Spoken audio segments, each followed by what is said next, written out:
Today we have the honor of welcoming Mr. Abdul Quader Kinariwala. He is the head HR at Accenture India. And welcome Mr. Abdul on NMIMS podcast. Thank you so much. I am Parv Shah and I'll be taking a podcast for today. So he is seasoned with HR technologies, talent, ambition, and is a legendary storyteller. So let's start today's podcast. If we begin from the beginnings, can you please tell us, Mr. Abdul, how was your childhood like? So let me walk you back in time. Okay. So I'm going to maybe go a little further and maybe tell you a little more and get you to my present day as well, if that works. Yeah. Well, since you mentioned storytelling, I will do it. So maybe I'll tell you the story. Yeah. Yeah. So let me take you back in the early 1980s in the city of Mumbai. Visualize a government hospital. All right. In that government hospital, besides the window in the general ward, Yeah. on a bed there was a small baby, barely a feet in length. Mostly the kid was crying for two reasons, either a nappy change Yeah. or was very hungry to be fed. So that was my starting point, right? That's where it started. And Mumbai, by the way, in those days, in those years, was also very cold and pleasant, just like how Indore is right now. Right. So somewhere I believe, and I relate to this weather from my early childhood days. Mumbai now has become hot over these years, but yeah, then it was. Quite cleaner back then. Yes, exactly. So that was my early, like when I was born, and that's what the Bombay I was. And then I grew up in three parts of the city of Bombay, three suburbs, Kurla. Then I spent a lot of time in Kurla, then I shifted within Kurla, and then I today reside in the northern suburb of Bombay, which is called Candidly. Candidly. Yeah. And I studied in a convent school, convent co-ed, which was a wonderful learning experience for me. And then I went on to pursue my graduation in commerce, followed it up with an MBA program from XLRI Jamshedpur. That's really great. So, as you said that you have done your management degree from XLRI. As we all know, XLRI is a very reputed institute. So, can you give some light on your journey? How you went from Mumbai to XLRI Jamshedpur? I mean, how were you in academics? How was your student life like? So in academics, I was always struggling. I was weak in academics, I'll be very honest. Right? So my father, my father had a wonderful way of motivating us. So knowing that we struggled, I struggled, not we. I think my siblings, they were very smart. They were very smart than I. Knowing that I struggled, he would always tell me, and I'm going to say this in Hindi, the way he used to say. Yeah. He'd like, beta koi nahi, tu 35% la, baaki se paa nahi. But tu 35 le gaya. Don't fail. Yeah. And this has been a very firm. It has created a very deep-rooted belief in me that there are things which you should not go wrong on. Yeah. And somewhere I think this has imbibed in me what I call it as the foundation of ethics. That's Values, that no matter what else happens, don't miss the basics. 35 to lana hi hai. Right? Like these are the things which you cannot not do. Yeah. Ethically, you have to be correct. Your personal integrity has to be maintained. Sorry. Like you cross the line and you're good to go. Exactly. So during this journey only, how did you decide that you'll be choosing management, and that too, how you got into XLRI? I'm sure it must be a tough ride even back then. Like as we know, it has very scarce acceptance rate. I consider everything which has happened in my life until now, I think it's just a miracle. I think there's a superpower which possibly guides us. Like I never thought that I will end up pursuing a career in HR. Okay. Like when I was in school, it was very common for everyone to tell people that, okay, go become a CA or and do accounts or go and become a doctor. Yeah. Right. And the trend was get a government job. Right. Right. So the one thing which I was very clear early in my life, in my school life, is that there are three things which I don't want. One is I don't want to become chartered accountant because I hate accounts. Yeah. Second, I don't want to be a doctor.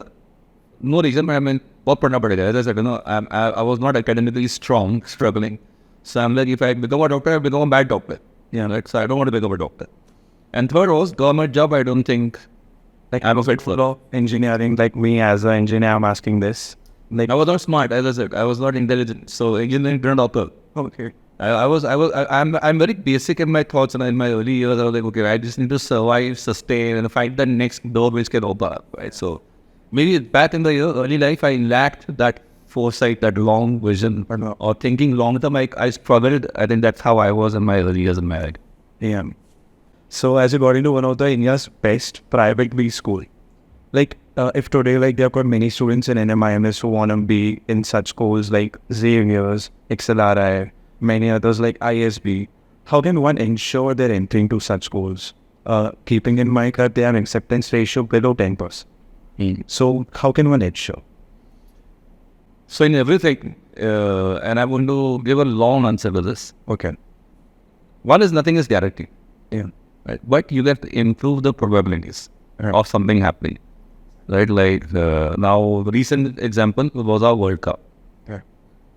So we lost, unfortunately. We had a billion hearts, and we were all heartbroken when we saw our country lose after such a wonderful winning streak. So, but does that mean our team did not prepare for it?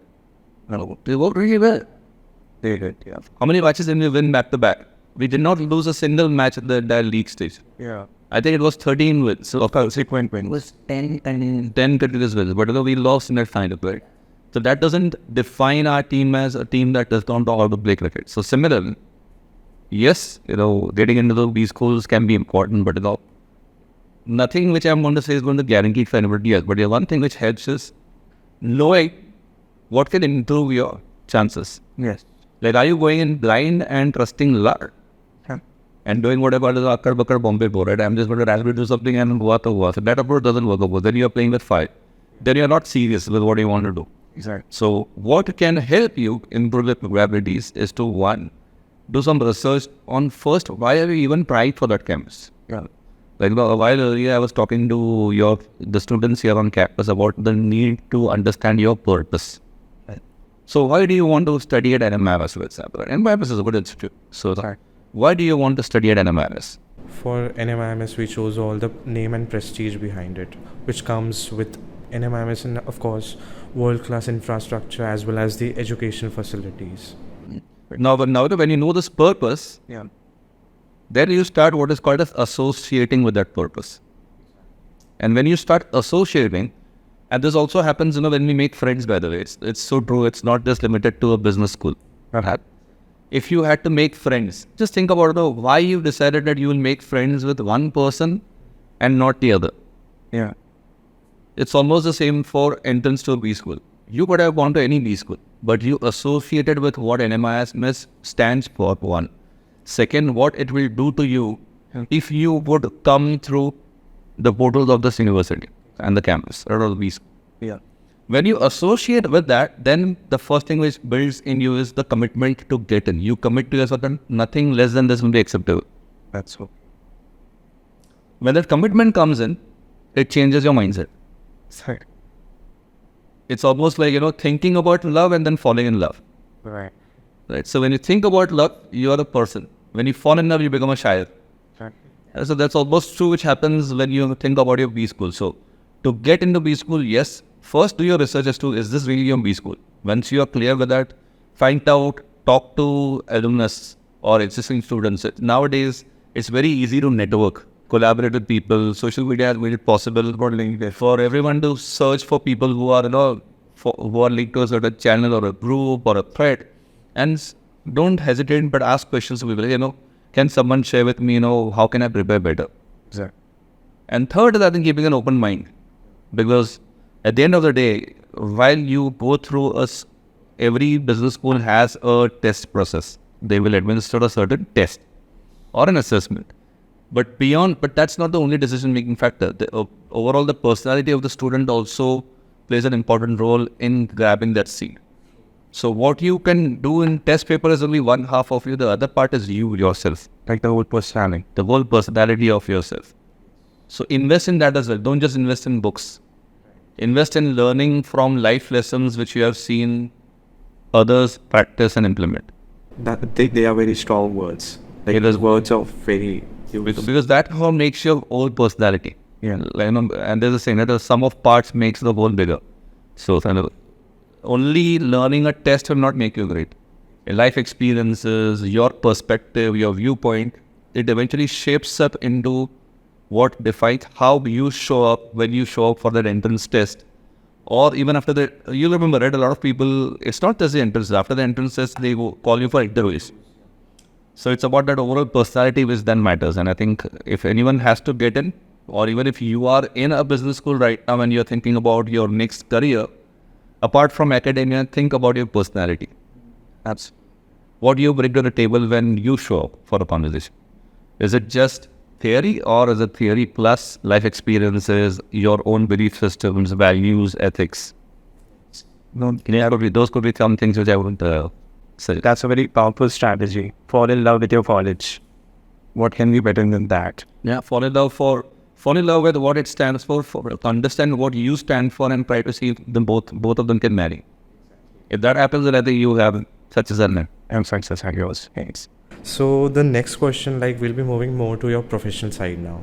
Like, as an HR, do you guys really give that much importance to academics? Because that's all we have been heard since childhood. Get better marks, you'll land in a good job, or get better marks, you'll go to a better college. So do marks really matter even at the stage of hiring and recruiting? So as an HR, I want you to answer on this statement. Again, I'll give a broader answer to this. Okay. There's a research which has gone in, which has identified, and here's the research finding. The research finding says 67% of people who are working today, who have jobs, 67% people are working in jobs for which they have never studied academically. So I want to start there. Okay, so what that means, and that I'm getting to with this, is that gone are the days when just because you studied something, you'll only be stuck in it for life. Right? There's this lifelong skill evolution phase we are in at this point in time. So the answer to your question is that yes, it is important to an extent when it comes to, like, when you have to stack rank and then identify who's doing what. I think that's where it starts and that's where it ends. Okay. Beyond that, it's all about what the person brings to the conversation. Like as HR, right, I'm sure you're thinking about when an HR person makes a hiring decision. Right. Does the hiring decision get made only on the score or percentage? The answer is no. No. The initial screening might happen using that. Yeah. And that's where it stops. So that's the first gate. That's just maybe the first gate. Okay. And the gate is different, right? The height of the gate is different for every university, every HR person, every role. So a 60 score versus a 90 score does not mean anything. Okay. Because there are roles where a person with 60 is very precious. And there are roles where a person scoring 90 is important. I see. So there's a space for everyone. For everyone. Like, I'll give my personal example, right? So if somebody would have made a decision of hiring me only based on scores, Okay. I would not have been hired. I see. So I don't know what generally HR would do, but I know for sure through my personal experience, at least my HR did not hire or reject only based on my scores. They maybe saw something in me beyond my numbers. Okay. And which is the same wisdom I have tried, bringing to our workplace, to our ecosystem. Right. And I believe a lot of companies stand for that too. That it's not just the numbers and the grades which decide whether you can be hired or not. That's okay. And the next question which I want to ask is something even very personal to me. Like, we often see, and we all as students desire to be in the top end colleges for India. If we talk about, they're the IITs and IIMs. If we talk globally, it can be Harvard, Stanford, or MIT. And often we have seen that one of the primary reasons why all the students desire to get into these colleges is that once you complete your degree, you get the best jobs in the world. The HRs are just after you after it. So do you think that's true? And if it's true, then what can the other students do? If we talk about, like, NMIMS can be seen as a tier 2 in front of IIT, then what can we do in order to match that level? First is, I believe it's unfair to try and match anybody's level. Yes. It's unfair to the institute. It's unfair to the students, right? And then I think everyone who's listening, I would say that don't compare yourself or don't feel that you are at any disadvantage just because you are not where somebody else wants to be. There's a huge bias over here at play. I call it the likeness bias or the similarity bias. Yeah. But look around, right? Look at the focus everybody is giving to things like diversity. if only the tier 1 campuses were important, Right. then why would companies go to other campuses? That's what. If only having a graduate degree from a renowned institute, right? And I think NML is pretty renowned. Okay. So I believe you're already in a renowned institute. That's right. And at the heart of this, to find satisfaction and keep your peace, Right. I think it's very important for us to understand why are you even doing this? Like, for example, why did you choose to come to NMIS? As long as for you that purpose is met, you don't even have a reason to think about why somebody is going to another institute. Okay. And overall, there's a powerful concept of a brand called you.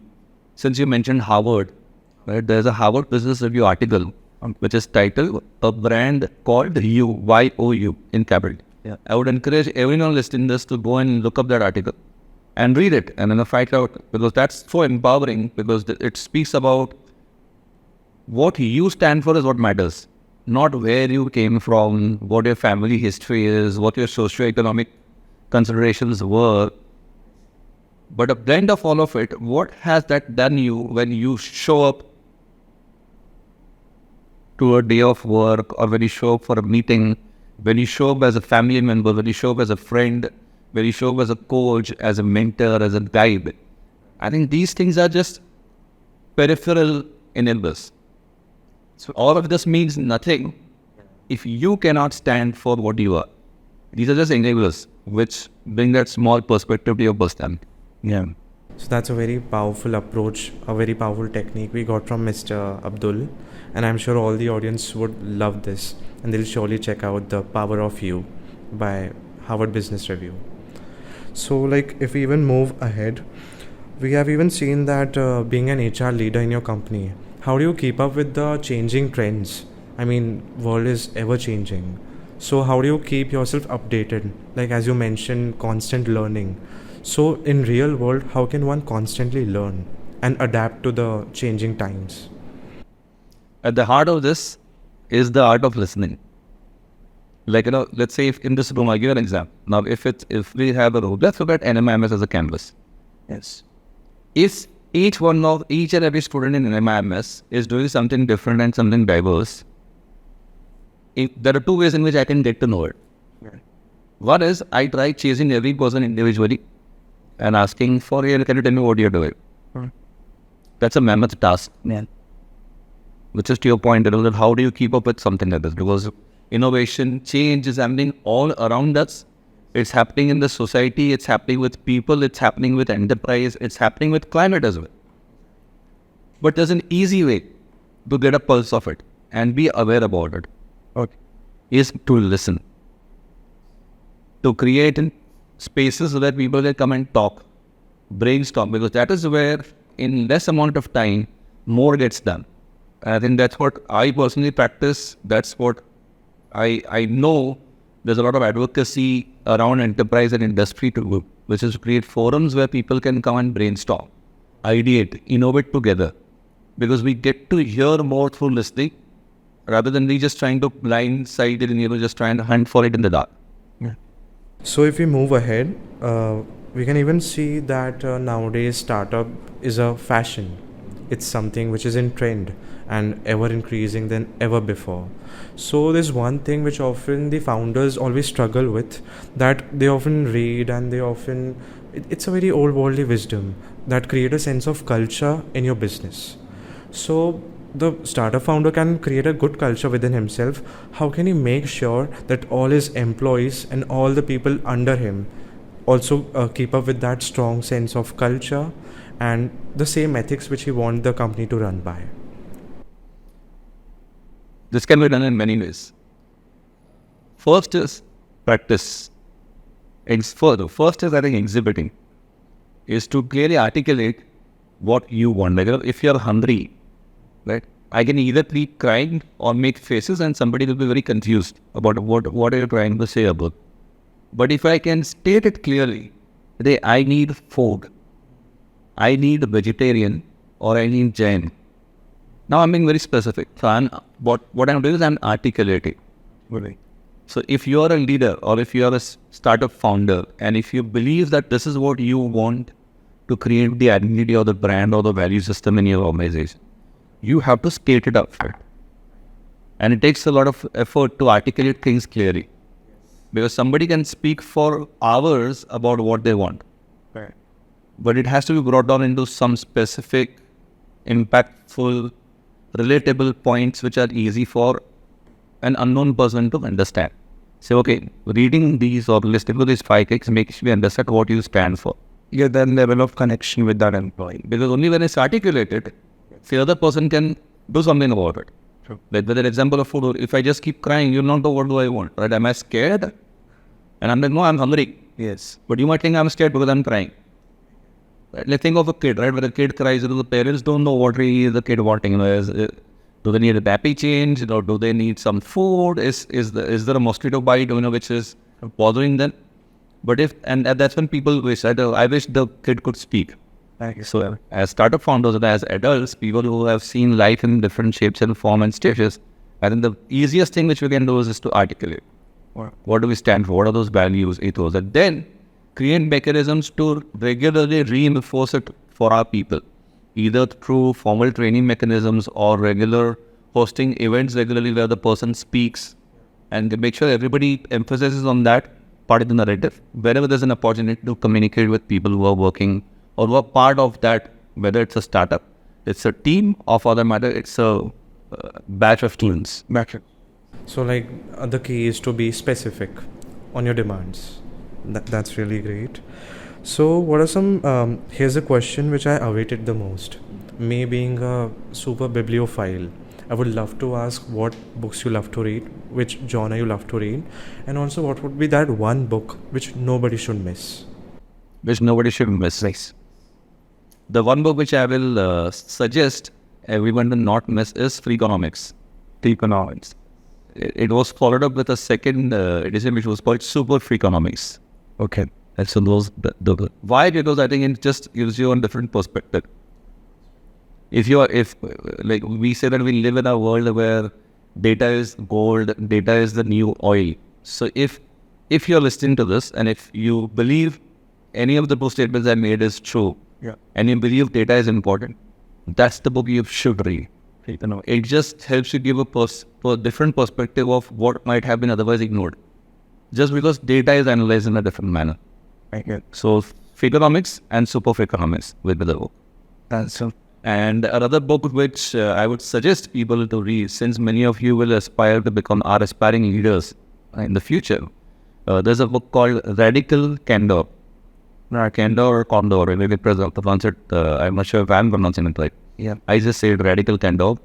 That book teaches to you about the art of communicating a message when you're in a leadership role.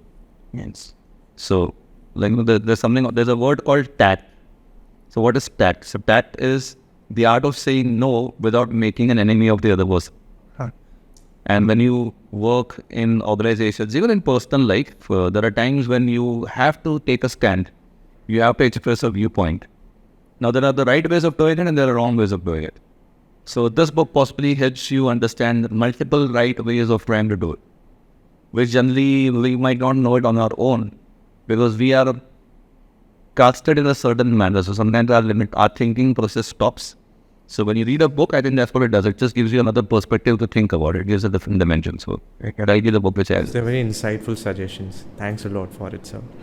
And now, like, if we get to the final question, like one of the most favorites, like many podcasts do ask. So I would love to know your opinion on this. Where do you see India in 2050 in terms of the employability? And will India become the top 2 nations in economy or not? What do you think? 2050. Yes. 50. So the future, it kind of unfolds on its own. But I think there's no reason why any one of us should doubt what we can achieve as a country. True. Because eventually, if we are doubting what India can achieve, we are essentially doubting no one but ourselves. Right. Because what we end up doing is what will show up. Remember I mentioned earlier, the sum of parts makes a bigger whole, right? So if each one of us thinks that it's possible, it will happen. if we doubt, it will not happen. So I would say yes, it's definitely a possibility. And it's going to, and the kind of work that we will do in the year 2050 is going to be far path-breaking, very different than what we do today. Amazing. And that's more like how Mahatma Gandhi says, be the change you want to see. And the world will be that way. Because to see that change, you need to be disruptive. You need to be really brave. You need to be courageous. And so now if I say that, today if we are thinking about, so since we are talking about management and we are in the spirit of the MBA program as well, if I just think about it for a moment, and let's say if I talk about HR, if you just start thinking what will HR as a function look like in 2050, you'll be amazed what you can come up with. That's very great. So that to be able to see the optimism and work towards it, taking calculated decisions, fair bets. Yes. That way, off the fight, 3 will be successful. So I think that's what is required. That's what. And it will transform eventually. And I'm a big believer that I'm a big believer of manifestation of thoughts. All right. So if we think it's going to happen, it will happen. Really love the power of manifestations. And I'm sure like if you look back to this video in 2050, people will really, like they said, right in the past. So thank you so much, sir, for joining us on this insightful journey. Today we have uncovered stories, explored diverse categories, and had a beautiful conversation. So we had an amazing time with Abdul, sir. And sir, I'm very grateful to have you with us today. And I hope that he adds value to your life as well. And until next time, stay curious, stay signed, and keep the conversation alive. I'm Parv Shah, signing off from NMIMS podcast. Thank you. Thank you. It's been a pleasure.